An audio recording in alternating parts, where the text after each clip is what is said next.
Veja no ICL Notícias, segunda edição. Apagão em São Paulo. Depois de tempestade, milhares seguem sem luz desde sexta-feira. População revoltada aqui, gente, ó. Porra do Ricardo Nunes! Com prejuízos para a população. Coisas da geladeira tudo estragado, vai tudo pro lixo. E muitas árvores caídas.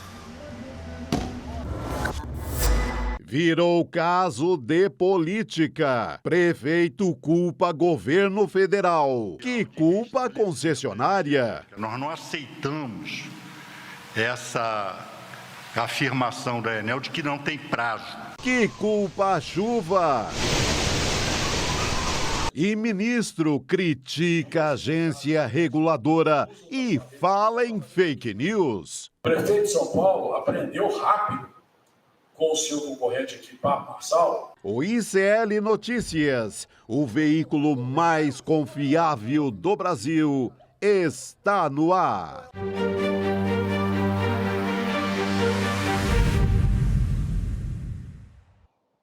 Olá, boa noite. Seja muito bem-vindo, seja muito bem-vindo. ICL Notícias, segunda edição, está no ar. Estamos ao vivo nos canais do Instituto Conhecimento Liberta e Eduardo Moreira no YouTube, também na Pop TV, para você que nos assiste no Rio Grande do Sul. Vou dar boa noite para meus queridos Chico Sá e também Fábio Panunzi estreando nessa mesa redonda. Boa noite, pô, que prazer receber. Prazer ter você aqui Fábio com a gente, Panunzi, bem-vindo. Gabi, você é uma grande novidade, fiquei encantado com você, mas o Chico já não é a novidade, eu fico encantado com ele há muito tempo. Ó. Quantas coletivas de imprensa. Nós éramos jovens, né, Chico? Jovens jornalistas. Boa noite especial para o paulistano, né, gente? Que já está, olha, uma parte dos paulistanos, 72 horas sem luz, né, Panunzi? A gente estava conversando aqui antes de começar o programa, de quanto tempo, desde o temporal na noite de sexta-feira, a gente já tem gente, 72 horas sem luz, mais ou menos 400 mil imóveis sem energia e terceiro dia de apagão. Isso de acordo com a Enel, que é a concessionária que presta serviço aqui de energia em São Paulo. E a gente está vendo os relatos aí na abertura do programa e vamos trazer também, ao longo do programa, vídeos que a nossa audiência mandou para a gente. A gente pediu no ICL Notícias primeira edição e muita gente mandou vídeos, relatos, assim, de história de terror mesmo, né? Gente que, por exemplo, tem alguém doente em casa, utiliza aparelho hospitalar e não tem onde fazer o abastecimento de energia. Um horror, Chico. Essa parte é mais dramática. Quem tem alguém doente, alguma criança, muitos diabéticos. Sim, um finito número de diabéticos, porque a insulina tem que ficar guardada na geladeira. Isso é um drama que aí não é 4 ou 5 famílias, assim, aí você está falando disso de milhares de paulistanos. Então, realmente, muito dramático. E tem mais uma coisa, né? Quando vão fazer a conta do prejuízo, falam sempre do prejuízo da operadora, mas as pessoas não levam em consideração, assim, o feijão que estava no freezer, o arroz que estava ali esperando para o almoço de amanhã. E muita gente perdeu. A senhora que trabalha lá em casa perdeu toda a geladeira dela, era a comida do mês, entendeu? Sim. Então, isso causa um prejuízo que no final das contas não é contabilizado, mas chega a ser desumano. Agora, o pior disso tudo é que essa porcaria dessa Enel é uma velha conhecida de todo mundo, especialmente da ANEEL, né?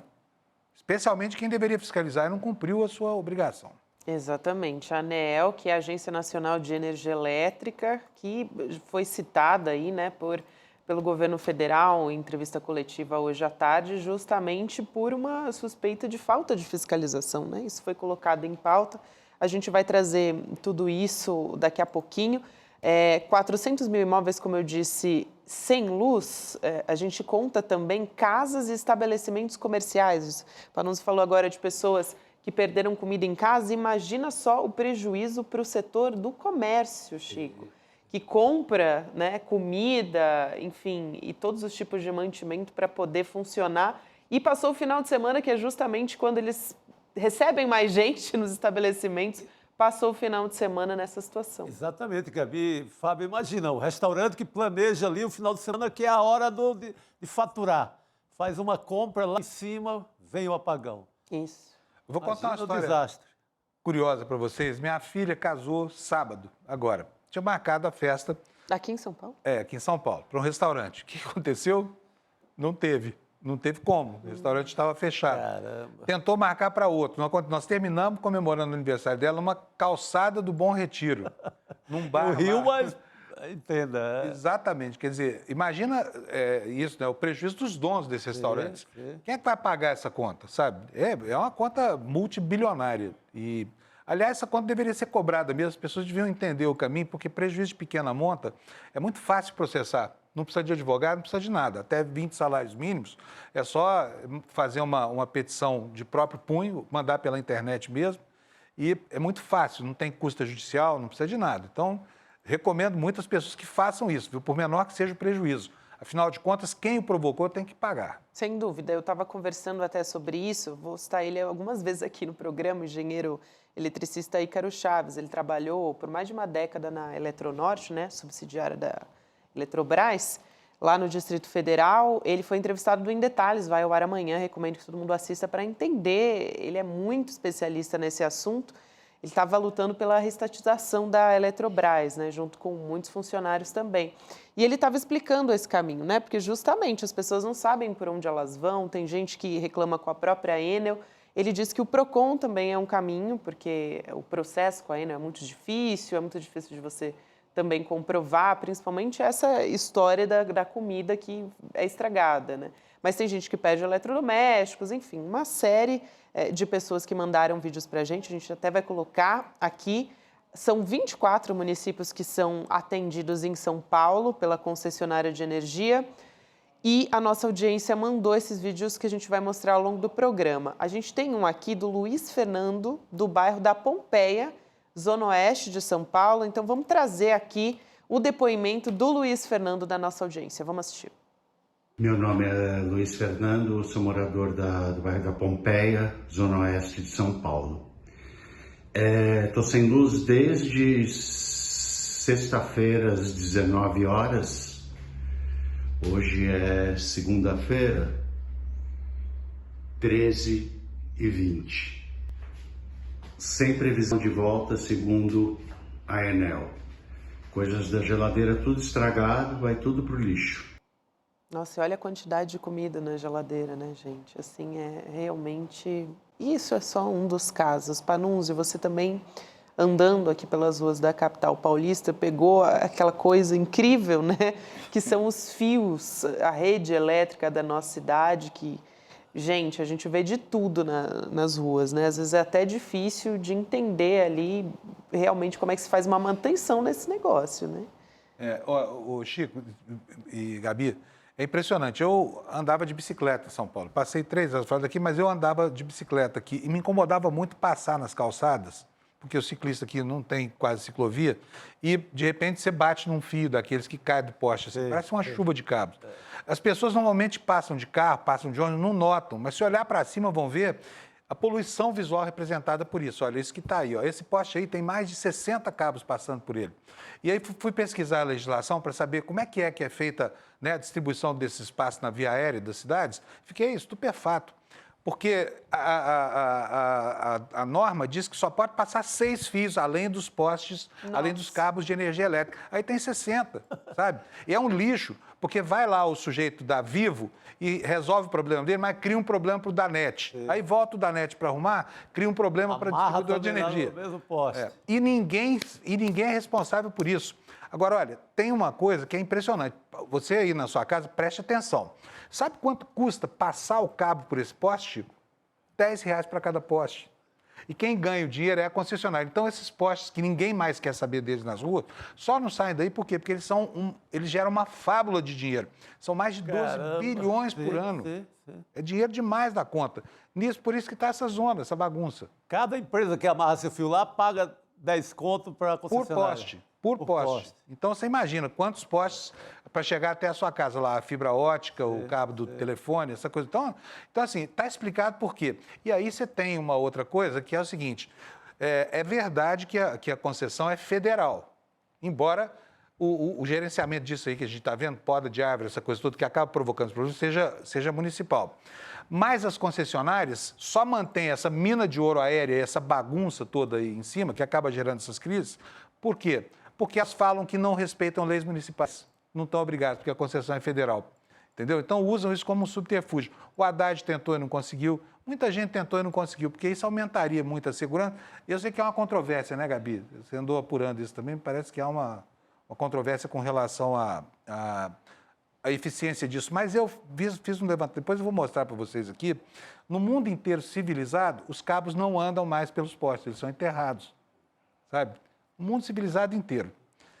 É isso. Justamente, eu estava apurando com o Ícaro Chaves, né, que entende muito desse assunto, e eu também levei essa questão do enterramento dos fios, porque foi um debate que se levantou, e ele falou, olha, não vai resolver todos os problemas, porque assim, a gente tem no plano piloto, a gente tem esse modelo, há falhas, no Rio de Janeiro passou próximo da rede de gás, a gente teve um problema com explosão, porque aí é perigoso usar energia elétrica ali próximo do gás e tudo mais. Então, o que ele me disse é inviável criar uma rede subterrânea em toda a cidade de São Paulo, que é uma cidade muito grande, e porque é um serviço que é mais caro de implementar.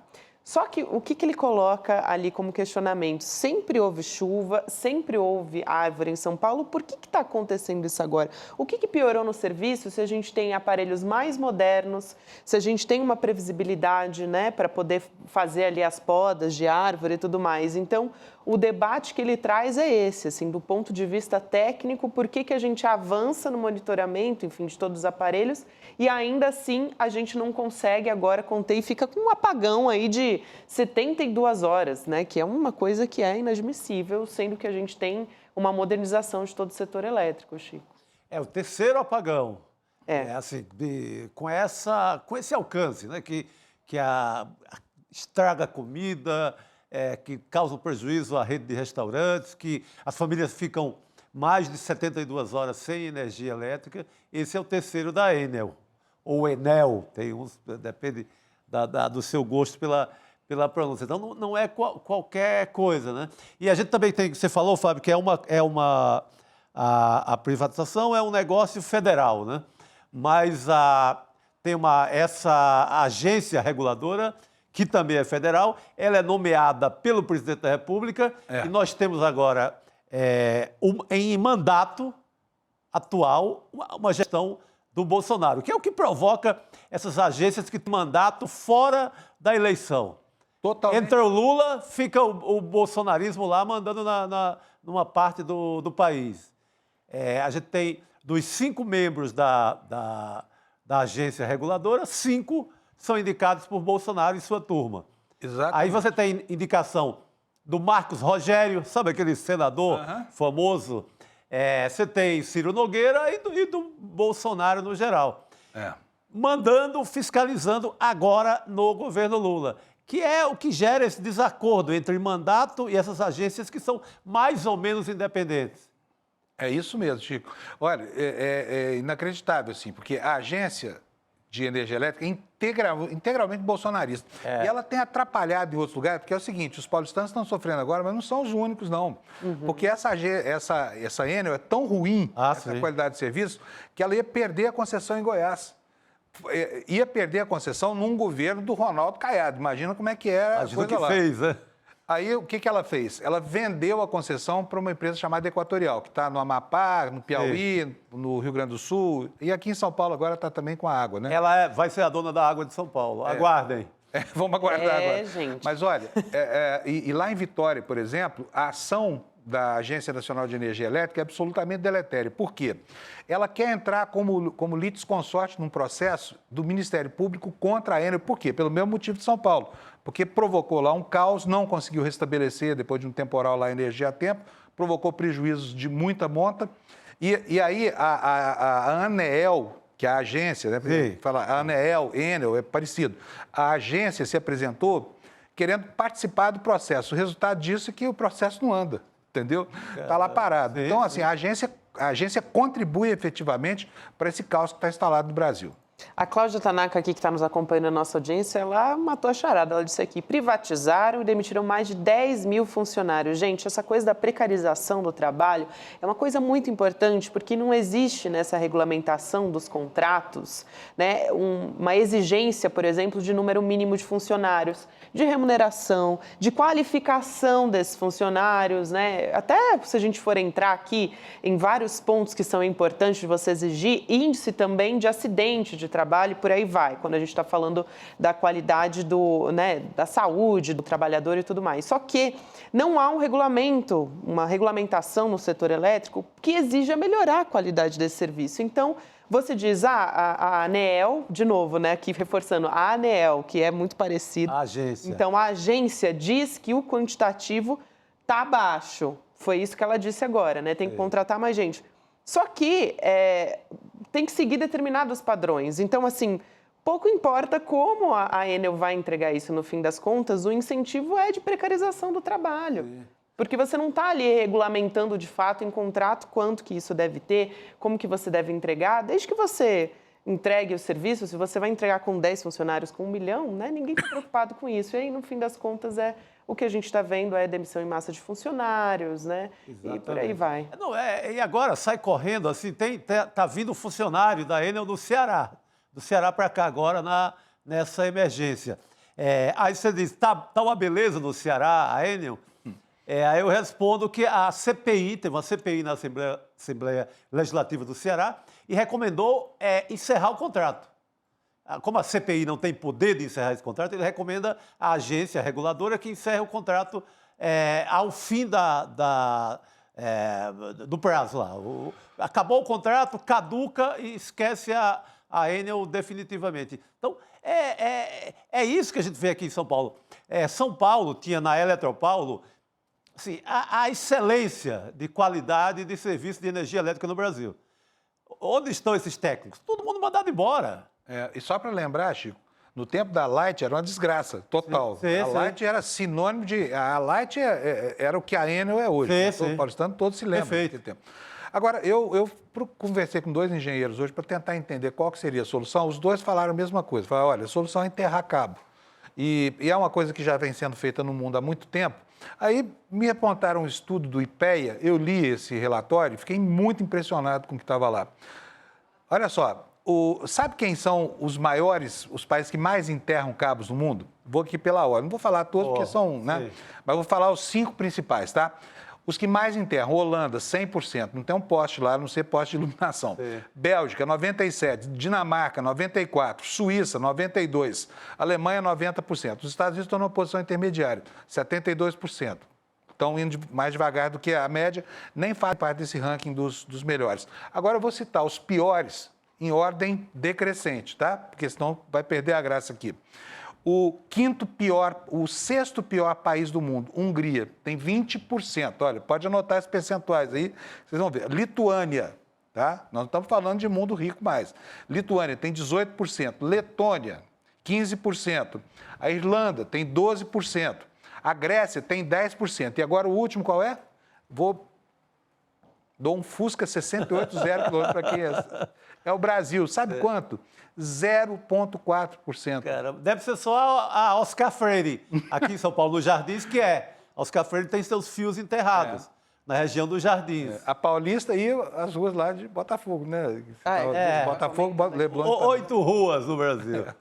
A Elo Vilela, para quem viu aqui piscar, ela já está aqui com a gente, esperando para conversar com a gente nos bastidores. A gente deu um spoiler aqui, né, Elo?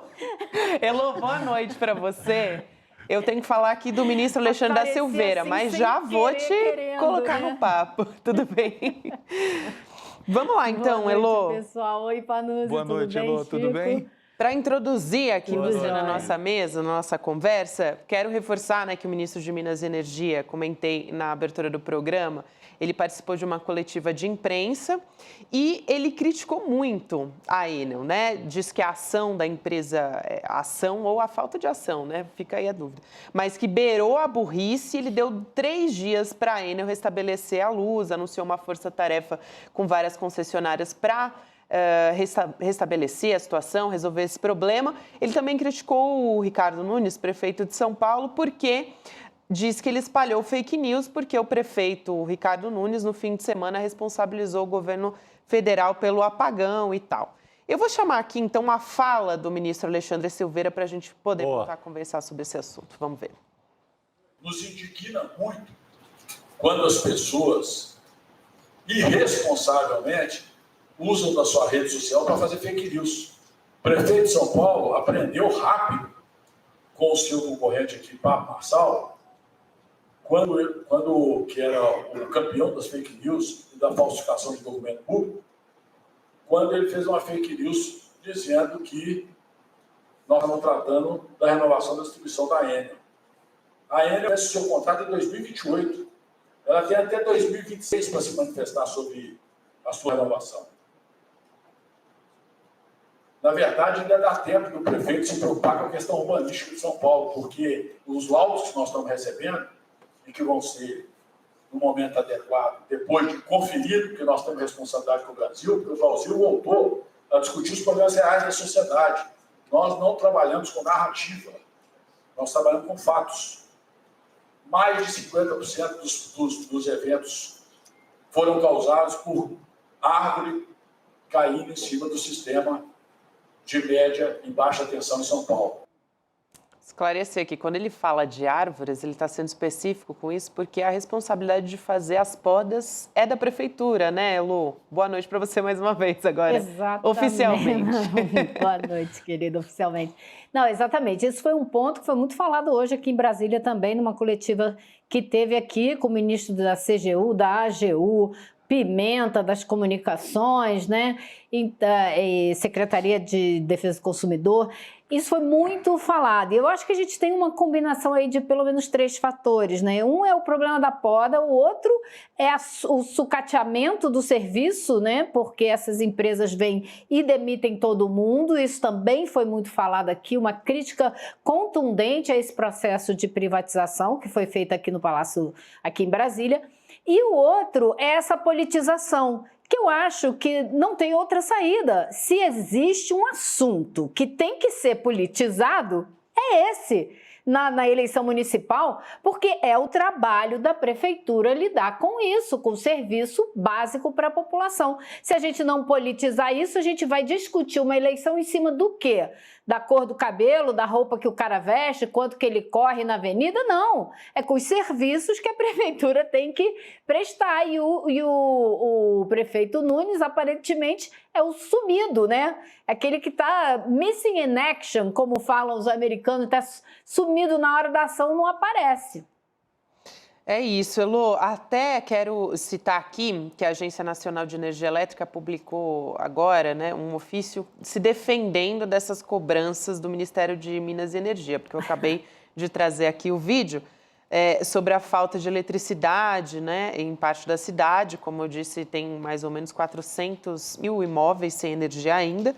E aí esse documento, que é assinado pelo diretor-geral, o Sandoval Feitosa, diz que a ANEEL, abre aspas para ele, vem sistematicamente realizando fiscalização na prestação do serviço feito pela Enel em São Paulo, fecha aspas. Então, aqui a palavra da ANEEL sobre essa história, porque foi muito cobrada ali pelo governo federal de fazer uma fiscalização, né? E tudo isso precisa ser apurado de fato, estava fazendo e parece que não estava a fiscalização a contento, para que a gente tivesse tanto tempo assim sem energia. Parece que não fez nada, né? Chico estava falando... Não, vai lá, Elô. Vai lá, Chico, exatamente. Eu puxei uma fala sua mesmo, que você acabou de falar agora há pouco, que essa agência hoje em dia é toda bolsonarista, ela é toda indicada pelo governo anterior. Então, o governo federal agora, né, o governo do Lula, decidiu fiscalizar a fiscalização. Cobrou da CGU e da AGU que acompanhem o trabalho de fiscalização da agência, porque se o que ela está fazendo não tiver suficiente, ele vai cobrar das pessoas que estão trabalhando lá individualmente.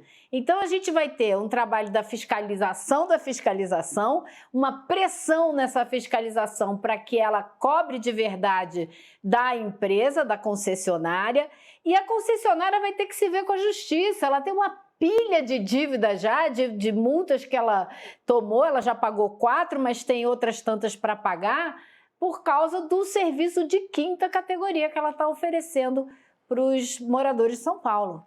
Agora, sabe de uma coisa? Desculpa aqui atropelar, mas é o seguinte, nisso que a Elô está falando, vai uma coisa que está implícita. Quando esse sistema de agências foi inventado, o governo Fernando Henrique, o Chico lembra disso, porque estava lá no Palácio junto comigo.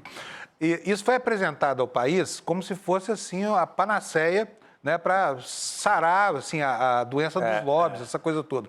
Uma mentira, porque elas logo se transformaram, elas mesmas, em sindicatões dos setores empresariais que elas representam.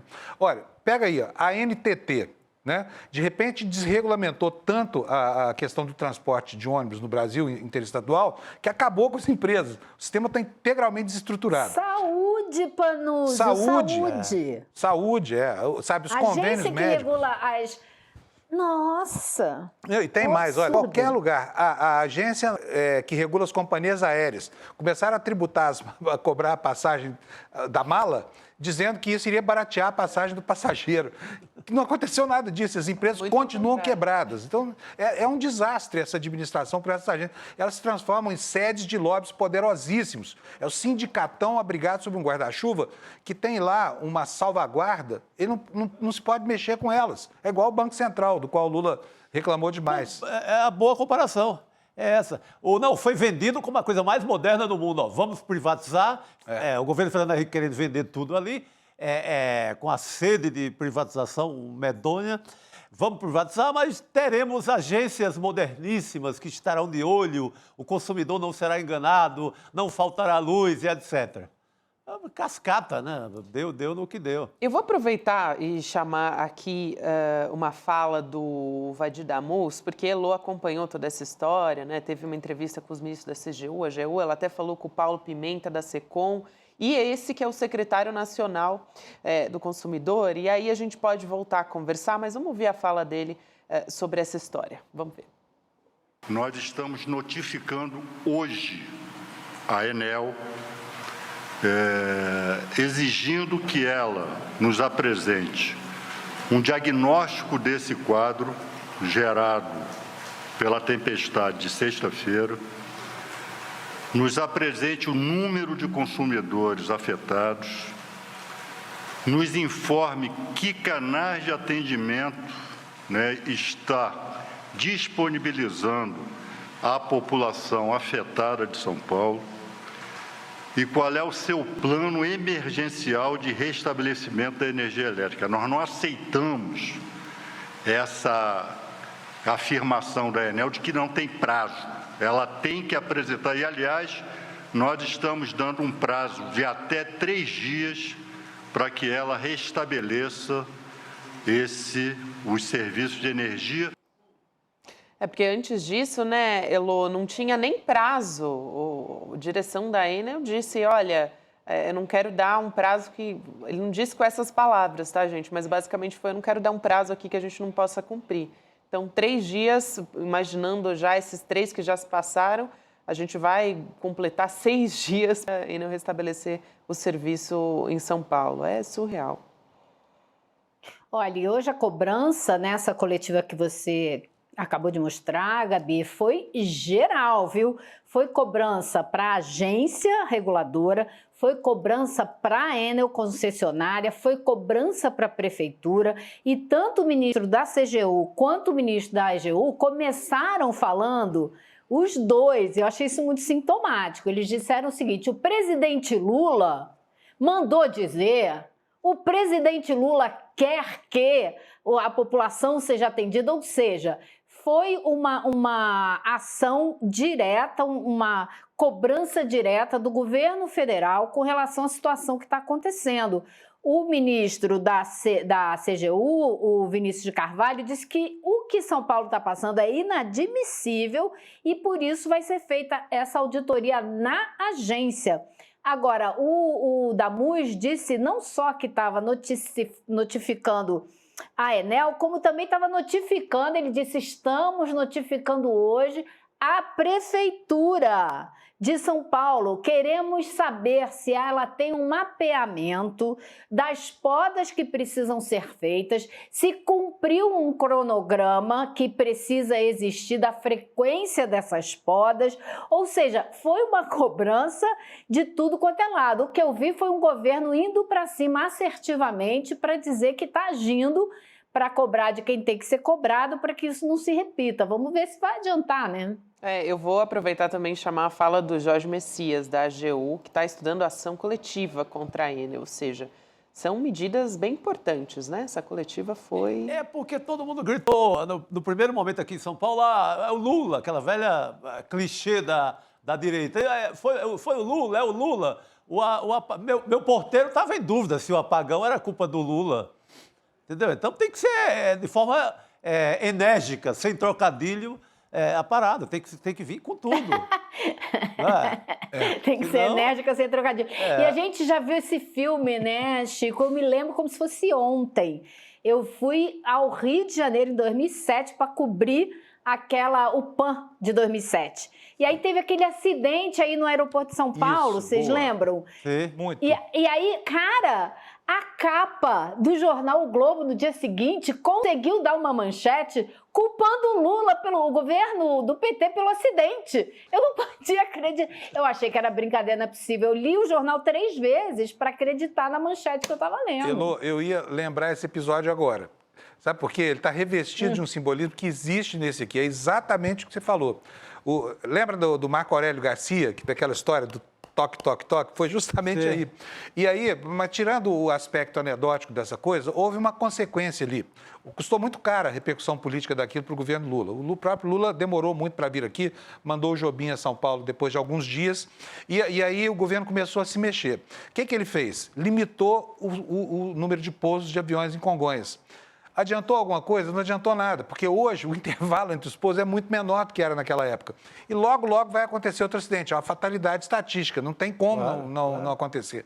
E aí, quando acontecer, a gente vai se lembrar, puxa, mas naquele momento em que a aviação era o mesmo paradigma tecnológico, tudo igual ao dia de hoje.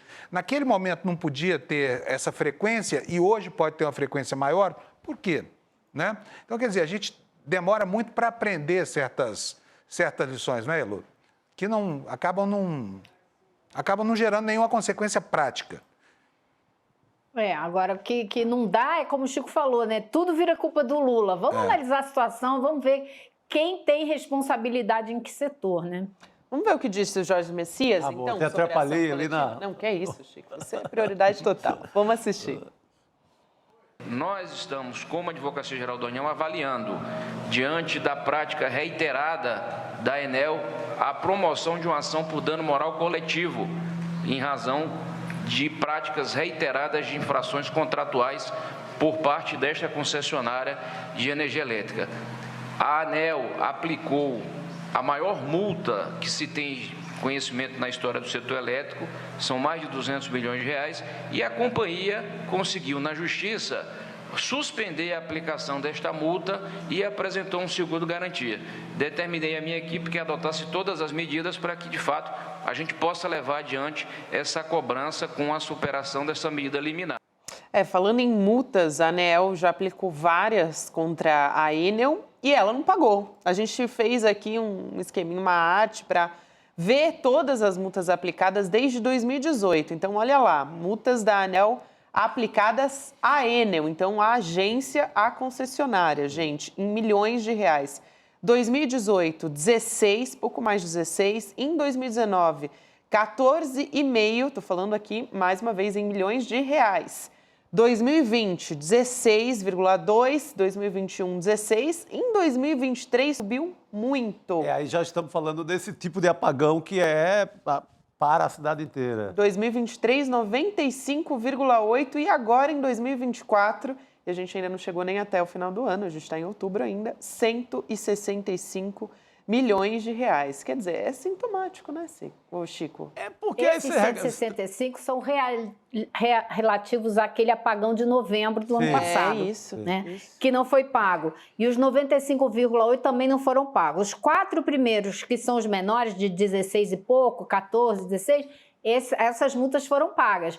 Mas as outras duas, que são poupudas e que são grandes porque é um acúmulo de problemas, como eles disseram hoje, essa empresa é reincidente, né? Então a multa vai aumentando. Essas duas eles até hoje não pagaram. Olha só, então a gente está vendo aí o saldo, né? Como o Chico estava explicando, 2023, a gente teve 3 grandes apagões. Sim. O mais recente foi esse. É desse período laranja para cá, laranja e vermelho aí. Exatamente. Então, bastante grave, a gente consegue ver a diferença desde que começou em 2018. Quero Agora, trazer... Diga, Fernando. Só para... Me incomoda muito ver como a justiça ajuda essa empresa a prestar os serviços péssimos que vem prestando, sim, sabe? sim. É inacreditável. Toda decisão que poderia ser uma decisão proveitosa para a população, para o destinatário final do serviço, acaba sendo embargada na segunda instância. Isso aconteceu em vários lugares. Aconteceu em Goiás, aconteceu no Espírito Santo, aconteceu aqui em São Paulo, na gestão do Haddad, sabe? E não há remendo possível. Por quê? Porque eles se valem dessa dualidade, sabe? A empresa não quer cumprir a legislação municipal, então ela usa como escudo a legislação federal. E não cumpre mesmo, tá nem aí para ninguém, entendeu? Lá em Vitória é a mesma coisa. Estão lá as turras, lá o governo local, PROCON, Ministério Público, essa coisa toda, e não se faz nada. Não se faz nada. Por quê? Porque sempre a justiça barra. Ou seja, tem uma salvaguarda, muito, inclusive com relação à judicialização de multas, viu, Gabi?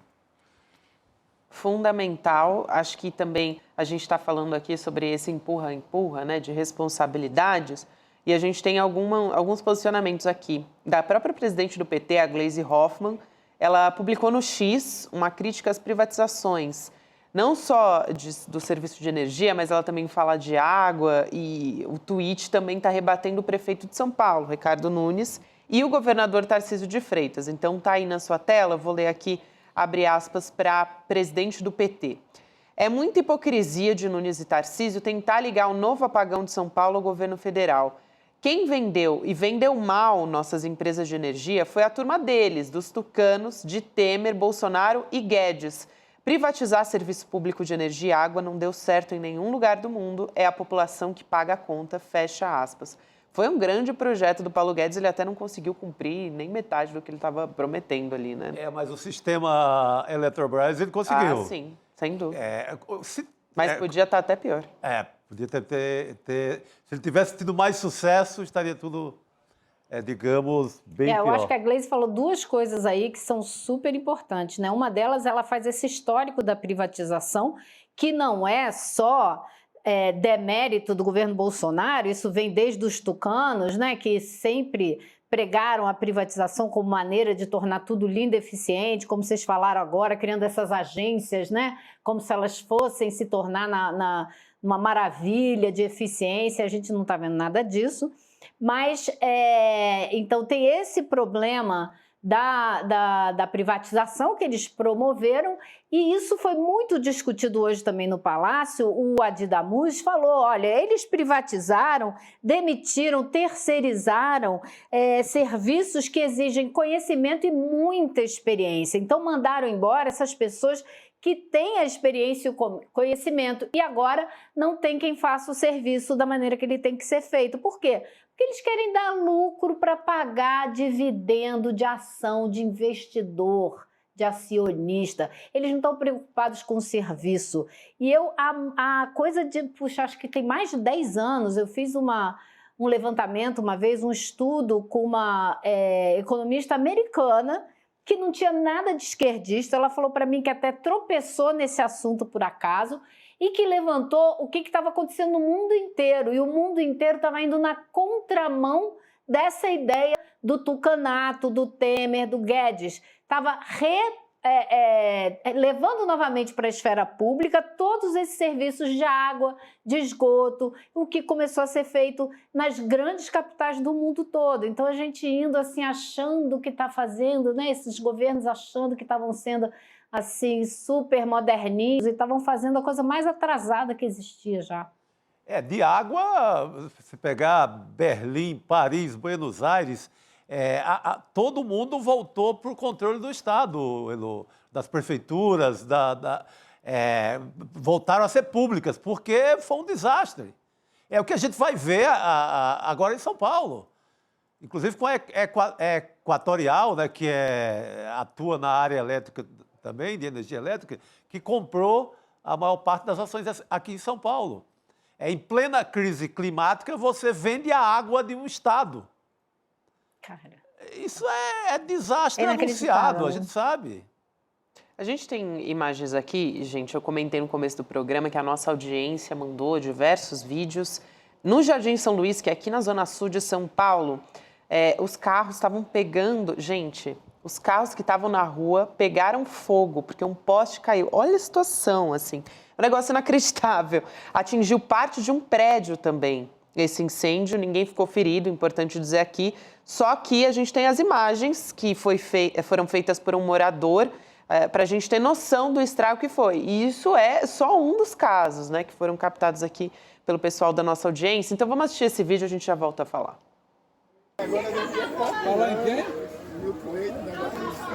Que dá pro vereador e tal.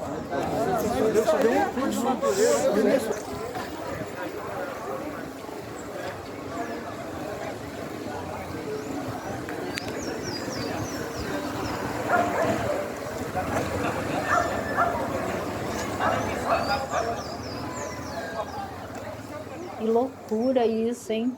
Aí você vê, né, Panunzio, um emaranhado de fios ali, Aí, ó, né? tá aí o Fazendo problema. parte do vídeo. Agora, veja só, alguma coisa tem que ser feita. Por quê? Porque esses eventos climáticos vão ser cada dia que passa mais comuns. Então não dá para pegar, sabe, o prefeito de São Paulo fala, esqueci de podar as árvores. Sabe, é um absurdo. Sim. Não pode. A cidade tem milhares e milhares de árvores aí que são árvores velhas, precisam ser podadas, precisam ser, às vezes, cortadas, substituídas por plantas mais novas. E não fazer isso é submeter a população a esse tipo de causa aí. E outra coisa, não é só a distribuição de energia elétrica, não. O trânsito na cidade ficou impraticável, sabe? Cadê os fiscais de trânsito da CET em São Paulo? A gente não via. Eu, por exemplo, no sábado, a caminho do casamento da minha filha, fiquei 1h40 para andar 500 metros na Avenida Que sábado já é menos caótico do que segunda a sexta, teoricamente. Pois é, sábado é um dia tranquilo, né, em tese. Mas, enfim, eu me lembro muita de fazer uma viagem pelo interior do Brasil, no Nordeste, eu acho. E era a época que estava andando muito lá o programa Luz para Todos, né? Que é um programa bacana do governo PT e tal. Mas eu não me conformava, eu passava na estrada e via aquele monte de poste. Falei, se você está fazendo isso já depois do ano 2000, por que você está fazendo com poste? Por que você não está fazendo já com cabos enterrados? E uma cidade que nem São Paulo, com a densidade populacional que ela tem, né? Com esses postes, com esses fios, isso daí com o aquecimento global, o número de situações que a gente vai ter iguais a essas, de tempestades fortes, muito vento, a tendência é isso só piorar. E não é tema, muitas vezes, né, dos debates, das campanhas. A gente vai ter hoje debate da Band entre o prefeito de São Paulo, Ricardo Nunes, em tese, se ele Será que ele vai? E o Guilherme Boulos, né?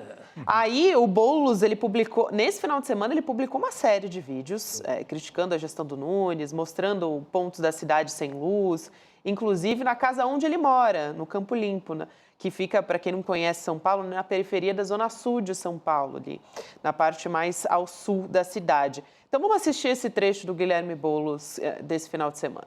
Vamos ver. Fala pessoal, tudo bem? Domingo à noite, estou aqui na porta da minha casa. A luz de casa voltou há algumas horas, depois de quase 48 horas sem luz. Agora vê só que coisa, né? A iluminação pública, que é responsabilidade da prefeitura, olha como tá andar aqui na rua de casa hoje. Em várias outras ruas de São Paulo, não só aqui no Campo Limpo, da Zona Sul, mas de várias regiões de São Paulo, desse jeito. É inacreditável, né, o apagão de prefeito que São Paulo está vivendo. E aí, gente, essa piada não é nem minha, é do The Piauí Herald, né, que pega assim, é tipo um sensacionalista, né, faz piadas irônicas e tal. Aí diz o seguinte, a manchete, Nunes sugere debate à luz de velas em solidariedade à população. Romântico, né? Até mal de dar risada, né? É mais romântico, sério, né? Mas É inacreditável. Pô, desculpa, assim, é impossível não tem rir, como, né? Não tem como. Mas eu acho, assim, que se tiver esse debate mesmo, se ele aparecer para debater, eu acho que são duas coisas importantes quando a gente debate essa história da luz. Eu acho que não adianta, eu acho que seria uma boa oportunidade para o Boulos não só criticar a ausência do trabalho da prefeitura na prevenção, na poda das árvores e etc., como também criticar o projeto político ideológico do grupo que o Nunes representa, que é o grupo que defende privatização de tudo. Então é hora de aproveitar e discutir as duas coisas para a população entender muito bem o que privatiza tudo significa. Boa, Elô. Até porque o símbolo desse grupo, na mão do Tarcísio de Freitas, é o martelo. Ele se orgulha daquela martelada que ele deu, que quebrou até o balcão ali da Bolsa de Valores, na privatização, acho que inicialmente, do Rodoanel. Depois usou de forma mais moderada quando vendeu a água do povo de São Paulo. Mas é o símbolo do grupo do Nunes, é esse martelo. Isso tem que ser explorado, sim. E eu só queria dizer para o consumidor de energia elétrica de São Paulo e para o pagador de impostos, sabe quanto é que custa por ano a iluminação pública? Quanto é que a prefeitura arrecada e paga para a Enel? São 700 milhões de reais por ano, é um dinheirão. Chico, Gabi, Elô.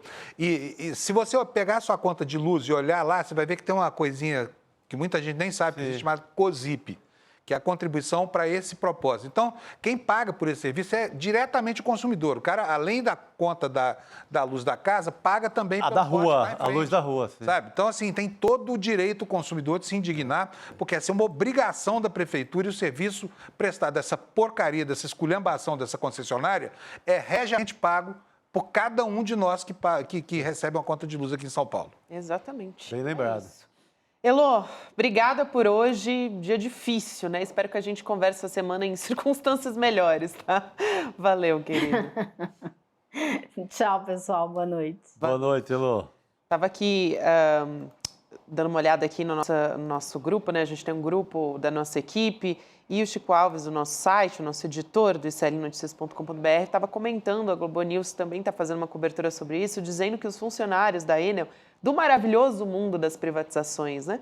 Que os funcionários da Enel não têm lanterna para trabalhar. Olha como é bom, né? Enxugar a máquina, né? Funciona super, né? Não tem nem lanterna para trabalhar. Pensar que essa gente mandou embora, assim... Eu mesmo conheço uns 10 técnicos de Eletropaulo, assim, os caras refinados na arte de cuidar de energia elétrica numa cidade, treinados, preparados pelo Estado.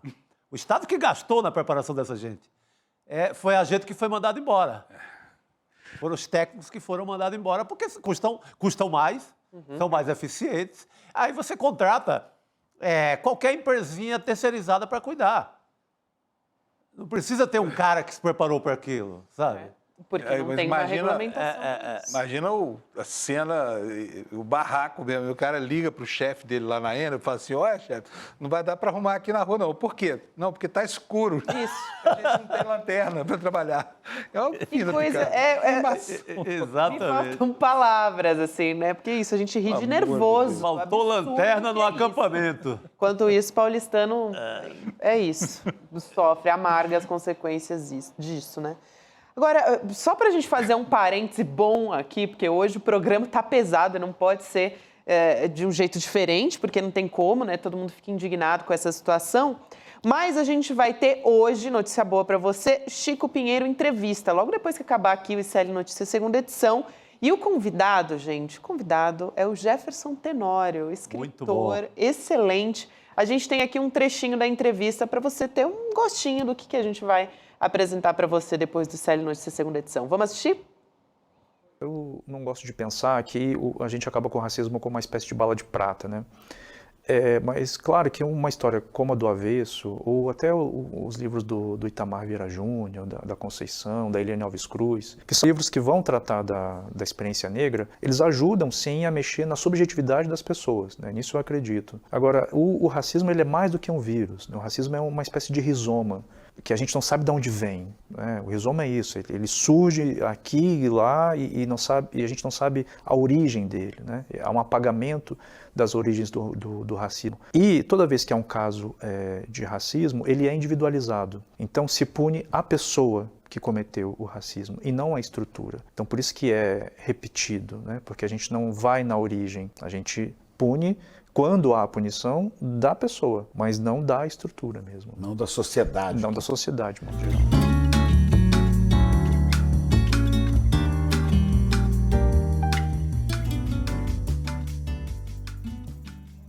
Eu amo essa chamadinha do programa do Chico, ela é tão elegante, né? Bonita. Sim. Chique demais. Tudo de bom.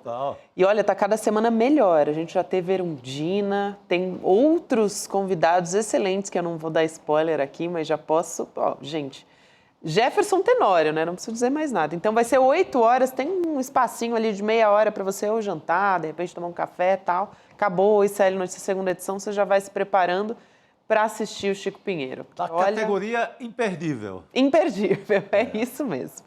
Bom, gente, hoje, excepcionalmente, a gente vai conversar com o Luiz Nassif, né? Jornalista aqui, nosso parceiro do ICL Notícias. Por conta do apagão em São Paulo, Nassif escreveu sobre isso também lá no GGN. Nassif, boa noite, bem-vindo. Boa noite, pessoal. Tá com luz aí? Tá com luz em casa aí, Nassif? Eu estava no Rio quando veio esse terremoto, mas aqui não foi afetado. Ah, que privilégio. O meu pessoal do GGN, 4 repórteres em locais diferentes da cidade afetados. Não, aqui também, gente. O William De Luca estava me contando que ele teve o notebook queimado, porque estava na tomada carregando, aí deu aqueles picos de energia, ele perdeu o notebook. Vai ter que entrar nesse processo, né, para pedir o ressarcimento. Também o André Graziano, da nossa equipe, tem 2 filhos, 2 bebês de 1 ano. A esposa, isso é mais dramático, né, meu Deus? Tomando banho frio em casa, ficou quase 60 horas sem energia. Então, assim, uma coisa absurda. Agora, Nassif, conta pra gente, você já escreveu no GGN a respeito disso, né, sobre o Tarcísio e o Ricardo Nunes transferindo as responsabilidades sobre o apagão. E aí você chamou, eu quero chamar a atenção aqui para um ponto que você fala da reação do governador e do prefeito, né, de patética. Então, eu queria que você falasse um pouco sobre o artigo que você escreveu. Vamos pegar os pontos centrais disso aí.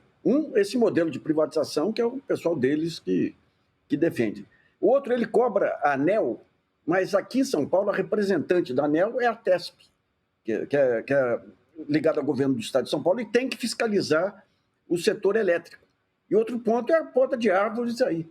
Então, o que eles fazem é cobrar da ANEEL, que nós estamos aqui há tempos exigindo uma postura da ANEEL, mas quando começou a pressão sobre a Enel, foi a bancada do prefeito aqui em São Paulo que impediu o aumento da pressão. Agora, só um ponto. A maneira que eles encontraram, esse negócio da privatização de serviços públicos é a maior malandragem da financiarização. Eles se baseiam no padrão Jack Welch, que foi o presidente da General Electric. O que eles fazem? Eles compram uma empresa, essa empresa está no setor de monopólio natural, então não tem como o consumidor mudar da empresa, e eles começam a cortar todos os pontos para melhorar os dividendos. Então eles vendem subsidiárias, no caso da Sabesp, eles vão vender áreas aí que são fundamentais para a manutenção da oferta de água aqui. No caso da Enel, a esperteza dela é o seguinte: você tem os isoladores, que são peças fundamentais aí quando você tem fiação aérea. Os isoladores são que separam os fios para impedir o curto-circuito. Empresas modernas usam isoladores de cerâmica. Aqui em São Paulo, que desde a privatização da Eletropaulo nunca se exigiu nada, os isoladores são de madeira. O que a Enel fazia? Em vez de fazer manutenção dos isoladores, esperava o curto-circuito. Quando dava o curto-circuito, ela isolava a área, desligava os 2 geradores, um de cada lado, mandava lá manutenção e eles trocavam especificamente aquele isolador. Então, o restante ficava sendo corroído aí pela não manutenção. Quando vem um vendaval, que nem veio o ano passado, daí você teve todo esse desastre. O que faz a Enel? Prometeu investimentos aqui, altos aqui, prometeu recontratação de pessoal e, ao mesmo tempo, para os acionistas na Itália, ela anunciava redução de investimentos na América Latina, porque aqui o quadro é muito volátil. É muito volátil. Ou seja, para os investidores, ela anunciava redução de investimento e aqui internamente prometia aumento de investimento, o que obviamente não ocorreu. Agora, uma coisa que chama atenção, vocês mostraram aí um curto-circuito em cima de um automóvel. Ou seja, essa falta de manutenção traz risco de vida. Eu acho que os dirigentes da Enel têm que ser responsabilizados criminalmente. Não estamos nem falando de ação civil. A ação civil vai em cima da empresa. Mas essa ação que, inclusive em cima da ANEEL também, que a CGU e a AGU estão prometendo, porque a ANEEL, com esse modelo aí de agência reguladora, todo esse pessoal da ANEEL foi indicado no governo Bolsonaro. No governo Bolsonaro. Então, há tempos, quer dizer, que a Enel vai perder a concessão, vai perder, isso não tem a menor dúvida. Mas as multas não pode simplesmente deixar tudo como fazem as organizações sociais hoje, dominadas pelo crime organizado. Elas pegam uma terceirização numa cidade, não fazem nada, depois, no final do contrato, entregam a concessão, aí, a terceirização, com passivos trabalhistas, passivos ambientais e tudo. Né?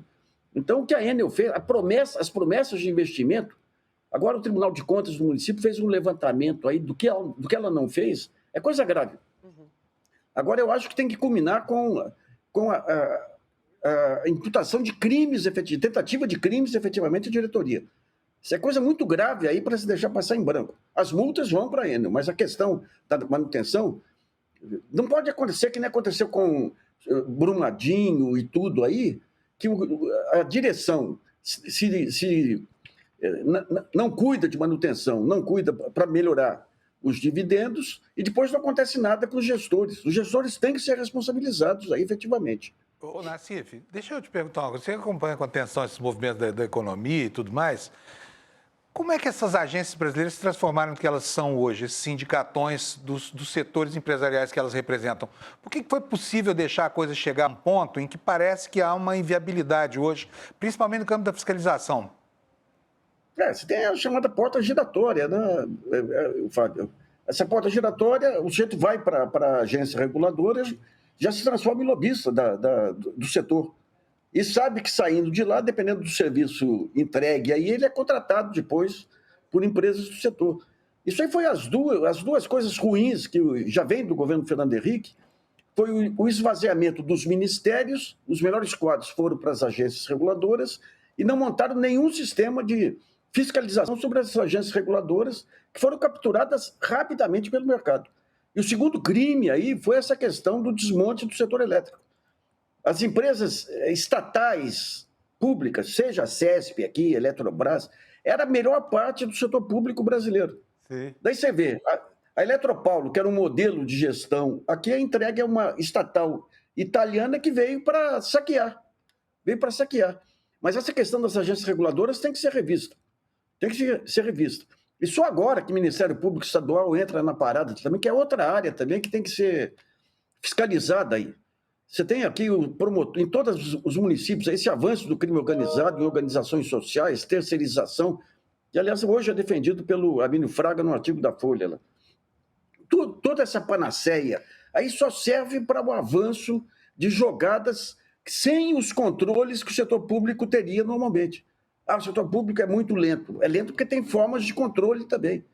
Então, você pode buscar eficiência dentro do modelo de empresa pública, que é o que está ocorrendo em todos os países, aí, como foi bem lembrado, aí, a volta do serviço público sendo tocado pelo setor público.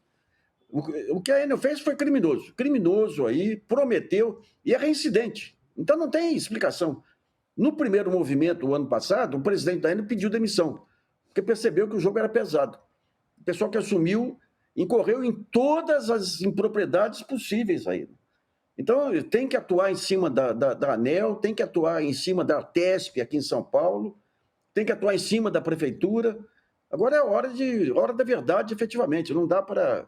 O governo Lula até demorou muito aí, porque a cara de pau do Tarcísio e do Nunes aqui de cobrar do governo federal responsabilidades deles especificamente, precisava de uma resposta à altura, que foi dada aí, né? Eles saíram, foram malandros na jogada, né? Apagou a luz, eles saíram. Foi o Lula. gritaram ali para ver se vendiam isso à opinião pública, colou, de certa forma. É exitosa essa jogada do Tarcísio e do Nunes. Gritaram no primeiro momento, tiveram uma repercussão gigante de imprensa, óbvio, afinada, da imprensa afinada com eles, e tiveram, tanto que eu uso o meu porteiro como um exemplo ali de varejo, mas quantos porteiros não estão a essa altura dizendo que a culpa é do Lula?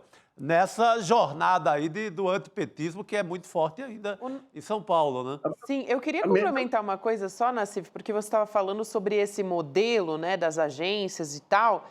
Agora há pouco a Júlia do Alibe publicou num artigo aqui, né, uma reportagem, uma apuração, dizendo que o governo federal quer propor mudanças na legislação sobre as agências reguladoras do país. Então, o presidente Lula pediu para a AGU, a Advocacia Geral da União, para elaborar um texto que mude esse formato de como as agências prestam contas, assim.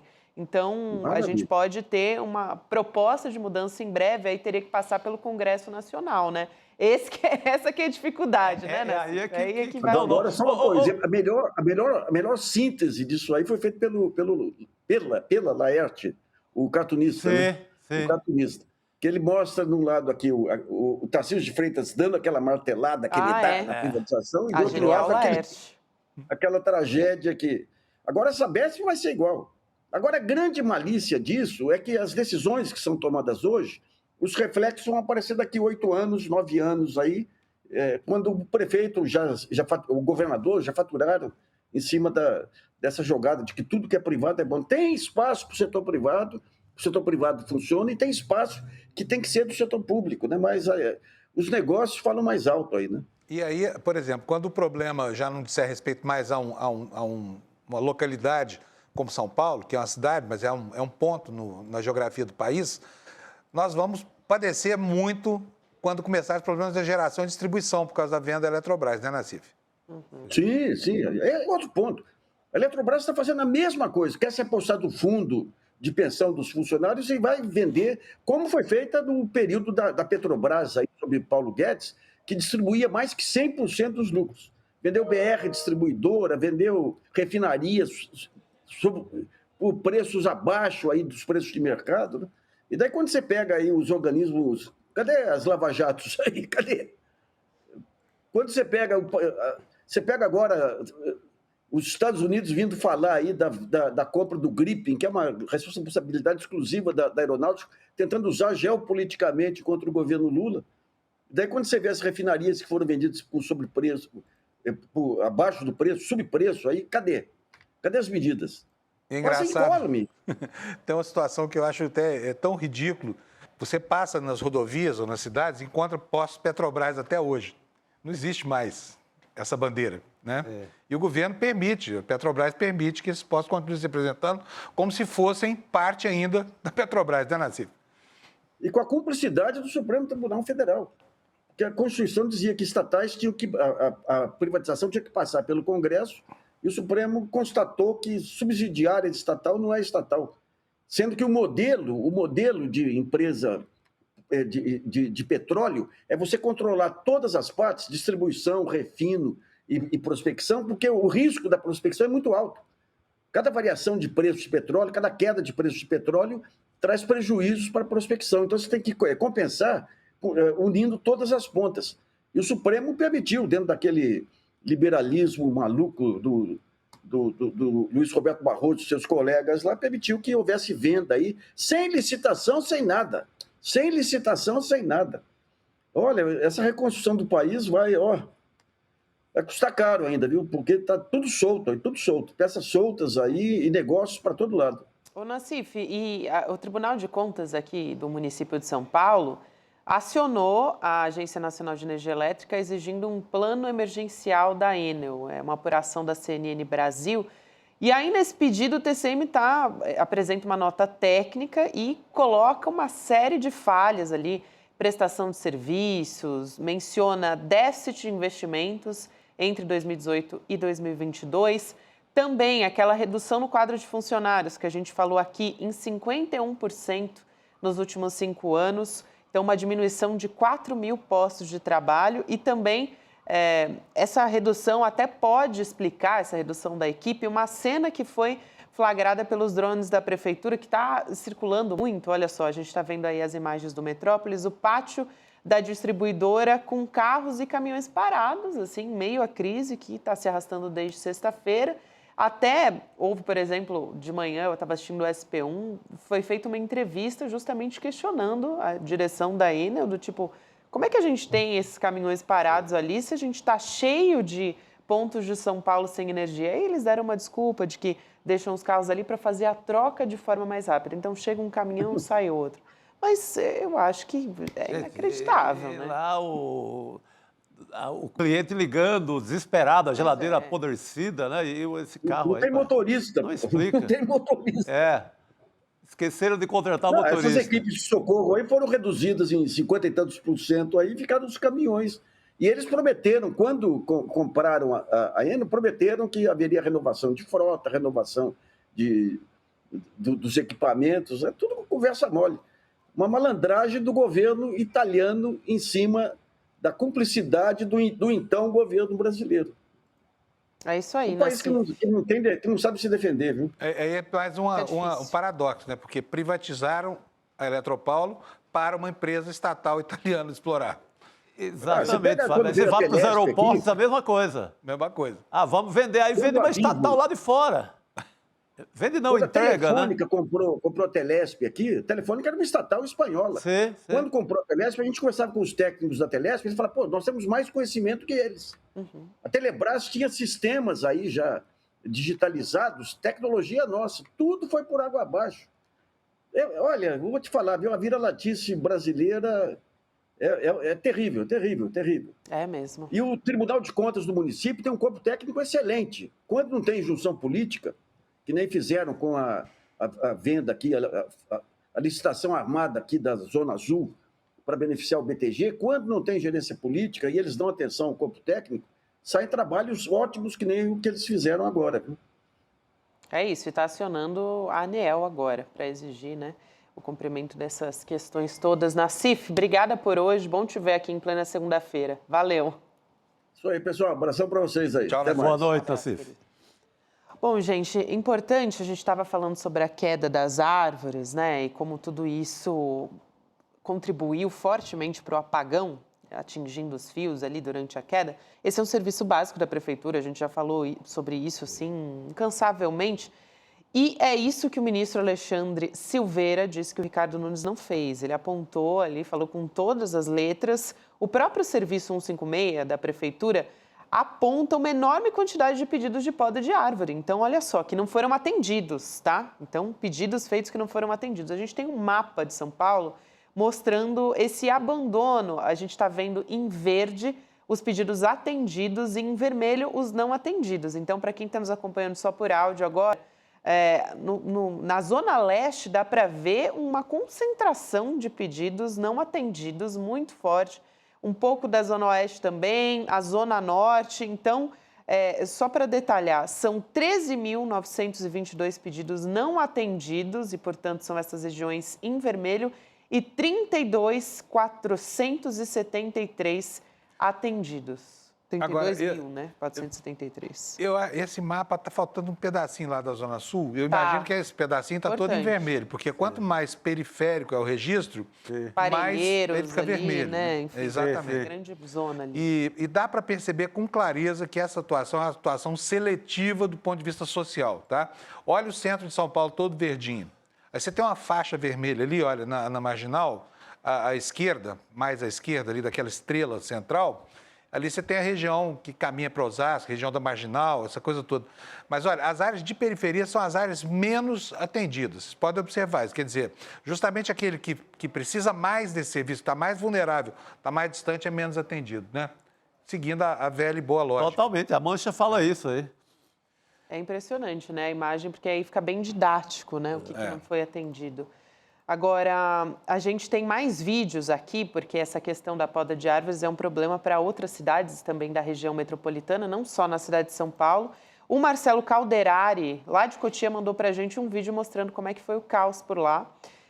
Felizmente, ninguém ficou ferido nessa história aí, mas a gente está vendo, né, a queda, os estragos que foram que ficaram por lá, a gente teve as chuvas, mas eu sempre reforço, né, gente, a culpa não é da chuva.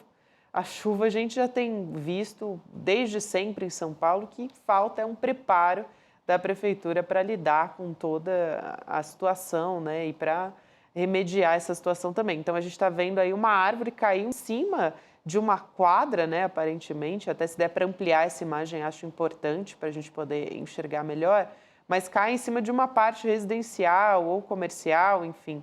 E ainda bem que não caiu em cima de ninguém, porque olha só o tamanho dessa árvore que caiu em cima ali da piscina também, pelo que eu estou vendo agora, né? Tem um trecho que tinha uma piscina, também importante. Agora, vendo essas imagens aqui, a gente fica até contente de saber que poderia ter sido uma tragédia, né? Se tivesse, assim, morrido gente na proporção das imagens que a gente está vendo aqui. São imagens caóticas e desastrosas. Então, enquanto ainda não ocorreu, até porque nós estamos só no começo da estação das chuvas, né, Chico?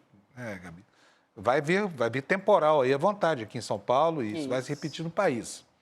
Então, assim, que essa sorte se repita, né? Sim, porque prefeito acho que vamos continuar por um bom tempo, pelo menos até janeiro, sem ter. E a gente falou também sobre os processos, né? Clientes, empresários que foram prejudicados fortemente por esse apagão. Então, a Enel vai tomar uma série de processos aí, tem diversas entidades já entrando na justiça, representantes do setor de comércio, principalmente, né, do setor de comércio, tem a Federação de Hotéis, Restaurantes e Bares do Estado de São Paulo, estimando que cerca de 100 milhões de reais deixaram de circular nessa sexta-feira por causa do apagão. Isso sem contar no final de semana, né? Eu acho que vale a pena, então, a gente chamar o Cacai aqui para a nossa conversa. Boa. Ele que é um especialista nesse assunto, né? Já que a gente está falando de ações jurídicas contra a Enel, a gente vai chamar quem entende do assunto para discutir aqui com a gente na mesa. Cacai, boa noite para você. Bem-vindo, querido. Gabi, que alegria estar com você aqui. Sempre uma alegria estar contigo, Cacai. O Chico, querido amigo que fez aniversário agora, e, pô, que bom te ver, cara. Nunca tinha te visto por aqui, que alegria. É isso aí, Cacai, obrigado. É verdade, né, Chico? Nosso libriano aqui na mesa. Já tô mais velho uma semana depois disso aí. E essa semana, Cacai, aqui, né, a Rodrigo Viana, para quem está perguntando aqui no chat, está de férias essa semana, descansando. A gente esqueceu de avisar que... A gente está aqui na companhia de Fábio Panunzio, que está discutindo com a gente. O Fábio eu conheço tem mais de um ano, né, Fábio? Um pouquinho mais. É o mesmo tempo que eu conheço o Chico. A mesma turma que já perturbava o Cacai lá nos anos 90. Parece que é um pouquinho. Cacai, vamos lá então, né? Quem teve prejuízo por causa do apagão? Não estou só falando dos clientes, né? Mas também esses setores grandes, hotéis, restaurantes. Eles podem e devem, né? Um direito a acionar a justiça, mas na prática... Pensando aqui não só nos prejuízos, né, assim, financeiros para essas pessoas que vão acionar judicialmente, dá um trabalho também, é uma burocracia. Então, qual que é o caminho, se você puder explicar para a gente? Olha, Gabi, eu acho que os grupos que têm prejuízo são grupos fortes, que têm toda a estrutura jurídica já posta e que para eles é muito fácil dar à justiça. Na verdade, falta um pouco... Brasil, infelizmente, num ambiente como esse, veja se esses grupos estrangeiros que vieram para cá fariam isso. Imagina se Paris ia ficar 3 dias sem luz, se a Espanha ia ficar 3 dias sem luz. Quer dizer, os grupos grandes, para eles é muito fácil. Eles têm isso aí num toque, assim, basta ter uma determinação política. Nós vamos processar. Que são, na verdade, parceiros em outras coisas, né? O que eu queria provocar vocês é que eu acho que o cidadão deveria começar a fazer uma reivindicação junto ao Ministério Público e junto à Defensoria. Eu vi hoje uma cena que me sensibilizou muito de uma pessoa que sem luz, passando necessidade, quase morrendo em casa, porque não tinha como acessar aquela questão mínima para manter uma emergência médica. Então, sabe o que eu acho? Eu acho que além desses grandes grupos, que na verdade são parceiros, né? Quer dizer, o grande grupo às vezes não entra porque sabe que ele, em outro ponto, ele tem um acordo. as pessoas deveriam começar a procurar a justiça. O cidadão, aquele cara que está lá com o pai, com a família, com alguém da família, tendo problema porque não tem luz. Eu já fiquei muito sensibilizado com uma matéria que eu vi no Globo News da vida aí. É incrível a irresponsabilidade, incrível.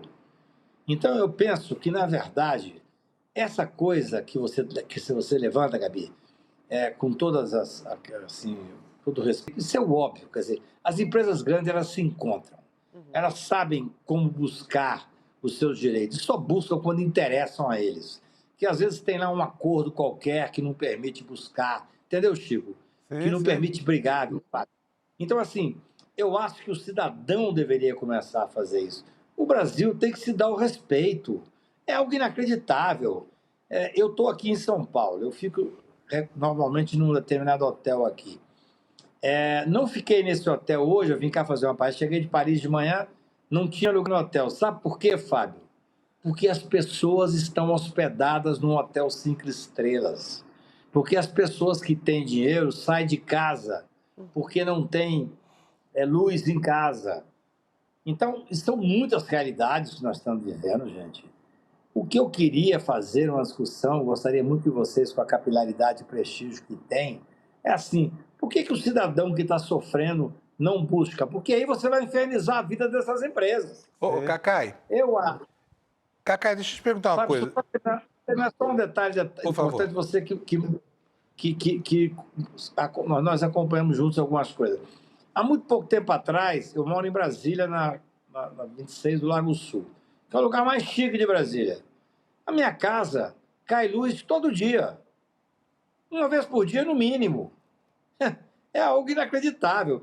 Eu não tenho rede social. Eu comecei a escrever para os meus amigos no WhatsApp, reclamando dessa mesma empresa que está fazendo aqui em Brasília.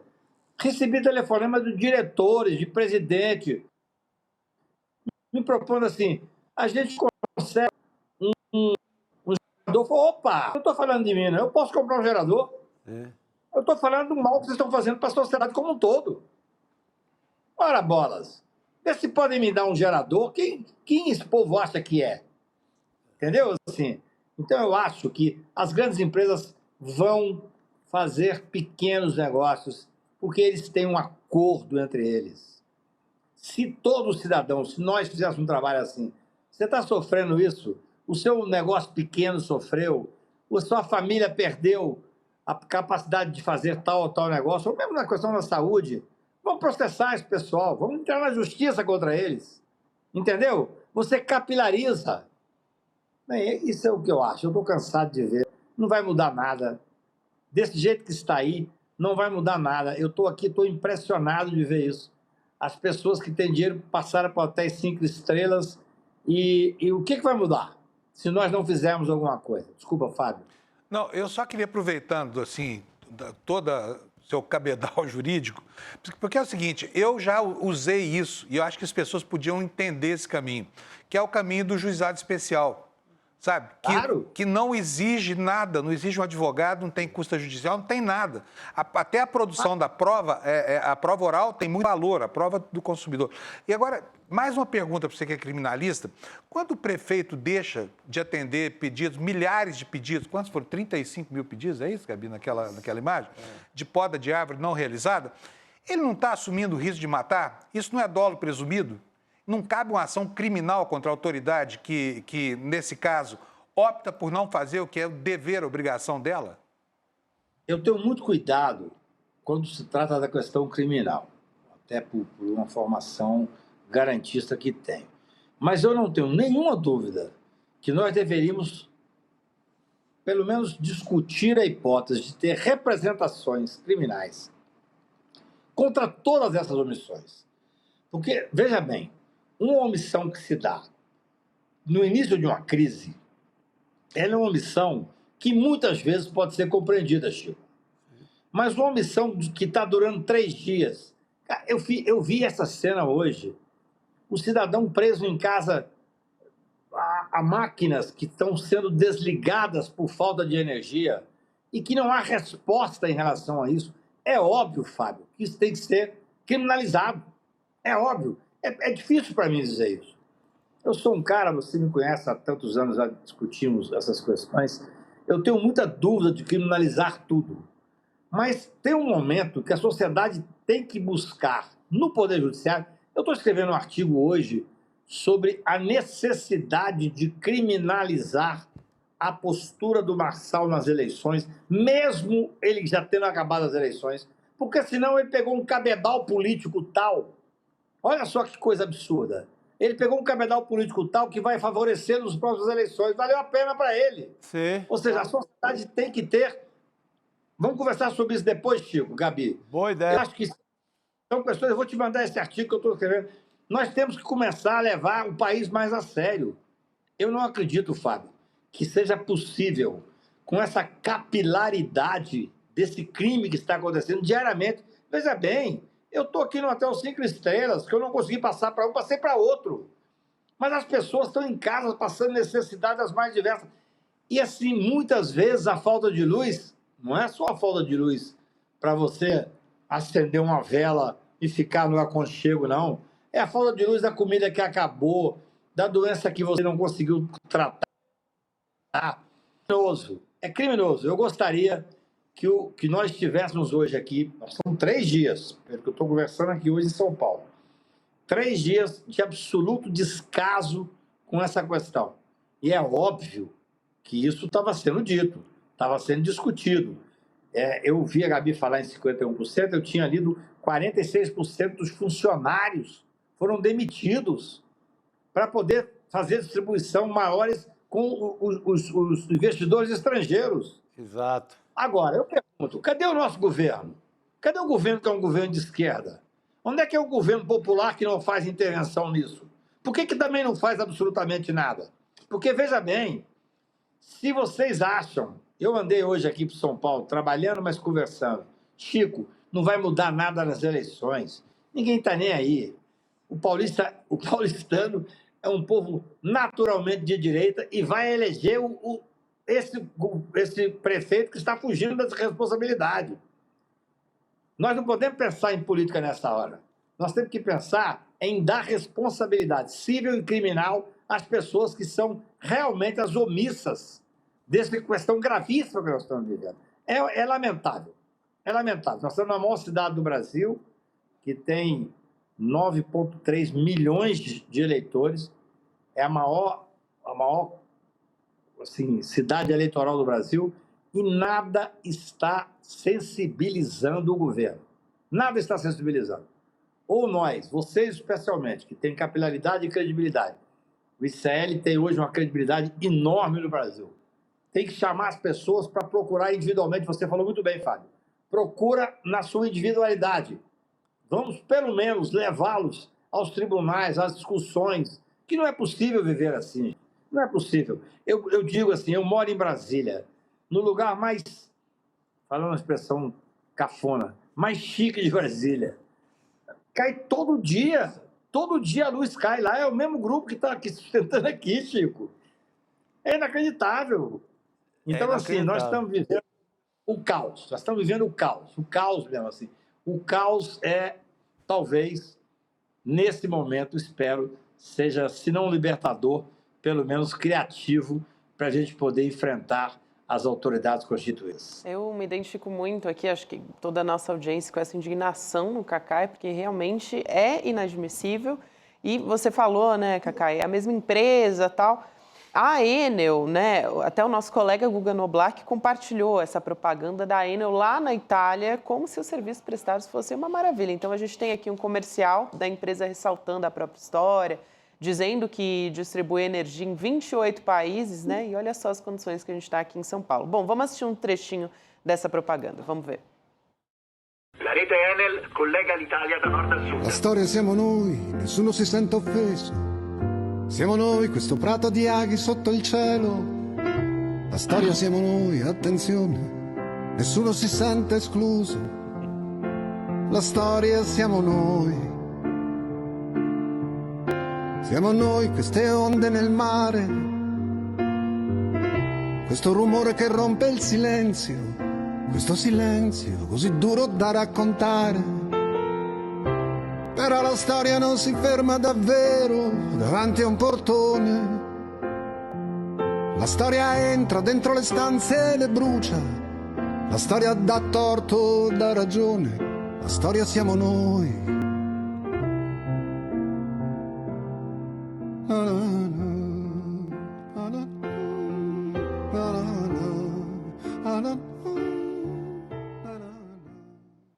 E a música, né? Torna tudo mais... Não, História tão romântico que parece, sei lá, a Doce Vida de Fellini, né? Parece de tão romântico que são esses italianos da Enel, né? Vai perguntar a Dona Maria, lá de Sapopemba, como é que tá hoje, se tá essa beleza aí que eles falam. Nossa, que maravilha. Eu não sei como é que funciona lá. Deve ser melhor do que aqui. Mas lá eles não têm coragem de fazer o que fazer aqui. Não tem cotas de fazerem lá o que fazem aqui, não. Aqui é um descaso absoluto, porque, infelizmente, nós não temos força de governo, né? Quer dizer, vou dizer mais, hein?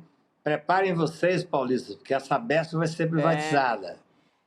Então, daqui a muito pouco tempo, nós não vamos ter nem água nem luz. Vai ser... Mas o dinheiro para as campanhas vai estar seguramente tranquilo. É uma tristeza. Vai ficar... a Sabesp, que o Cacai cita, já foi privatizada, vai começar a nova operação, então rezar. Que de dia falta água, de noite falta luz, vai ser essa cantiga aqui em São Paulo. Eu tô rindo de nervoso mesmo. Né? Pensando na cabeça do Faria Leiber, ou do pobre de direita, aqui para usar a definição do Gessé, quando não tem a quem xingar por esse caos todo que está instalado aí. Quem é que essa gente está culpando? O Lula. Quem, Cacai? Eles que defendem, né, Fábio, eles que defendem a privatização, que acham que é a coisa mais linda do mundo. E agora você vê os privatistas do Brasil mais enfáticos falando mal da privatização, tão mal feita. Mas é interessante porque, evidentemente, eu sou um burguês que vive entre burgueses aqui em São Paulo quando venho. Cheguei de Paris hoje e tal. E eu tive com pessoas que são pessoas interessantes sob o prisma capitalista mesmo. Mas estão todos indignados, né? Porque a hora que falta luz em casa é uma coisa diferente, né? E faltou luz em regiões também, claro, periferia é muito mais prejudicada, mas faltou luz em Pinheiros. Eu não consegui ficar no hotel que eu fico porque os paulistas estão hospedados lá. Quer dizer, gente, eu moro em Brasília, o Fábio conhece bem como é que funciona aí, no lugar mais legal, e lá acaba a luz 2 vezes por dia. Uma vez por dia. Eu já estou acostumado. Entendeu? Assim, eu acho que todo mundo deveria ter um filho adolescente. Se você tem um filho adolescente que falta luz e acaba o WhatsApp, aí você vai sentir... E acaba o videogame, acaba o videogame também, cara. É a fúria... Porque é uma fúria muito mais forte do que a fúria do nosso conhecimento teórico, entendeu? Exatamente. Gente, olha, é isso, Cacai. A gente tem que rir para não chorar, né, gente? Porque a situação tá de chá mesmo. Gabi, mas acho que pelo menos, assim, entrou no debate eleitoral e pelo menos o paulistano pode até seguir votando no atual prefeito, mas pelo menos ele vai saber que aquele cenário de casa de bonecas cor-de-rosa do Ricardo Nunes não é real. Ele pode até votar, mas ele vai saber que ele engoliu uma mentira das maiores. E foi bem recente, né? Tá bem próximo das eleições. Ou assuma que gosta de ser enganado. Cacai. Mas é a regra, né? É a regra, assim. Eu acho que eu vou mandar para vocês esse artigo que eu escrevi hoje, porque é indignante você ver... que a pessoa mente, ainda que o Fábio Marçal tenha perdido, ele mentiu e teve o 3º maior número de votos. Então ele se habilitou para ser candidato a presidente da República ou governador. Sim. Mas a Justiça Federal vai ficar parada? A Justiça Criminal vai ficar parada? Quer dizer, nós somos pessoas estanques só naquele momento que nós vamos agir. Nós aqui, nós 4, que de alguma forma participamos do debate nacional, vamos agora falar o seguinte: não, ele já perdeu, deixa para lá. Não é assim que funciona na minha visão. Eu quero trazer uma discussão da necessidade de ter responsabilidade. Esse povo que está tirando essa luz, para mim, é muito fácil. Estou aqui, entendeu? Vou para um restaurante agora e tal. Milhões de pessoas estão tem luz em casa e, às vezes, sem ter condições de dar, não é só a comida, não, é a subsistência hospitalar. Eu fiquei impressionado com essa matéria hoje. Então, eu acho assim, que ou nós continuamos a nos indignar, ou então está ficando cada vez mais difícil. Cacai, muito obrigada por hoje. A sua indignação é a nossa também. Fundamental sua fala aqui. Obrigada, querido. Valeu por hoje. Obrigado a você, Cacai. Boa Beijo noite. grande. E bom, gente, falar de Só coisa boa antes também. de terminar, vou sugerir para o Eduardo Moreira fazer um, que tem 290, nem sei se já não tem um desses cursos aí, mas o curso de ingressar com ação no juizado especial. Isso, gente, é muito bom, muito bom, muito útil. É, pelo amor de Deus, sabe? Até porque, Imagina se 1 milhão e tanto, 2 milhões de consumidores agora, sem luz em São Paulo, 400 mil casos, né? Entrasse em massa, né? Entrasse em massa na justiça. Essa Enel ia sair daqui a nado pelo Oceano Atlântico de volta para a Itália. Excelente. Lá de retro. É isso aí, gente. Quero trazer aqui um anúncio, olha só, um conteúdo inédito exclusivo que a gente vai ter no CL. Notícia boa para a gente fechar o programa, né, gente? Porque só notícia ruim não dá. Então, a gente vai ter um debate exclusivo aqui. O tema é: o que a esquerda deve fazer para recuperar espaço perdido? Aqui, além do time do ICL, né, a gente vai reunir pessoas para a gente refletir sobre esse assunto. A Manuela Dávila, para quem está nos acompanhando aqui e não está enxergando agora, a gente tem um cartaz aqui: Manuela Dávila, Márcia Tiburi, Jones Manuel, Lindbergh Farias, Renato Freitas, Gessé Souza, a gente citou ele agora, né, Panunzio? Muita gente é qualificada para discutir a respeito disso. Mediação do debate vai ser do Eduardo Moreira, também a gente aqui no ICL, os nossos jornalistas vão participar, a gente vai estar lá depois do N2, né? Então, quarta-feira, você acompanha aqui o ICL Notícias segunda edição e 8 horas da noite depois do N2 a gente vai estar lá para participar do debate. Então, para você não perder, você acesse icl.com.br/debate para ativar o sininho da transmissão e poder acompanhar tudo de camarote. Já estou pensando na minha pergunta aí. Vou fazer pergunta lá. Apertar essa turma, que é uma turma muito boa, né? Certamente sairá com uma bela resposta. O desafio é grande. Então, a discussão vai ser importante. E hoje, já comentei, hoje tem Chico Pinheiro entrevista, hein? Daqui a pouco, agora meia hora aí de pausa, né? Ficar mais tranquilo, vai fazer o que precisa fazer e volta 8 horas da noite para assistir a entrevista com o escritor Jefferson Tenório, excelente escritor. Eu já vou aqui embora, já vou ficar ligado. O Jefferson, que foi muito censurado em vários estados do país, no Rio Grande do Sul e em Goiás, são os dois que eu recordo, por conta do livro dele, O Avesso da Pele. Um belo e fortíssimo livro. Excelente. Obrigada por hoje, Panunzio, um prazer ter você aqui na mesa com a gente. Ele vai ficar com a gente a semana toda, hein? Pô, que maravilha. Matar as saudades. Matar saudades. Matar saudades, que bom. Boa noite para você, boa noite, Chico, todo mundo que nos acompanhou. Amanhã a gente está de volta também, às 6 horas da noite, mas agora tem Chico Pinheiro em entrevista. Então, você fica com o Chico daqui meia horinha. Vamos correr lá para assistir. Valeu, gente. Tchau.